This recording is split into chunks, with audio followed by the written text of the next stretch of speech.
Football అభిమానుల్లో ఉత్సాహాన్ని నింపిన అరుదైన క్షణం హైదరాబాద్లోని శిల్పకళా వేదికలో కనిపించింది. తెలంగాణ ముఖ్యమంత్రి రేవంత్ రెడ్డి విద్యార్థులతో కలిసి FIFA world cup round of 16లో అర్జెంటీనా, ఈజిప్ట్ మధ్య జరిగిన మ్యాచ్ను భారీ ఎల్ఈడీ స్క్రీన్పై వీక్షించారు.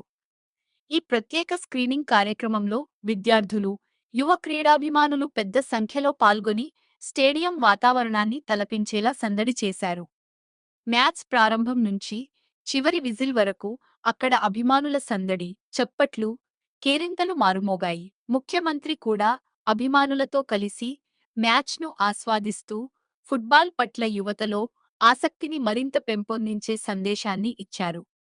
ఉత్కంఠభరితంగా సాగిన ఈ పోరులో అర్జెంటీనా అద్భుతమైన పునరాగమనంతో ఈజిప్ట్పై 3-2 తేడాతో విజయం సాధించి క్వార్టర్ ఫైనల్కు అర్హత సాధించింది. అభిమానులు అర్జెంటీనా విజయాన్ని సంబరంగా జరుపుకున్నారు. శిల్పకళా వేదికలో నిర్వహించిన ఈ ప్రత్యేక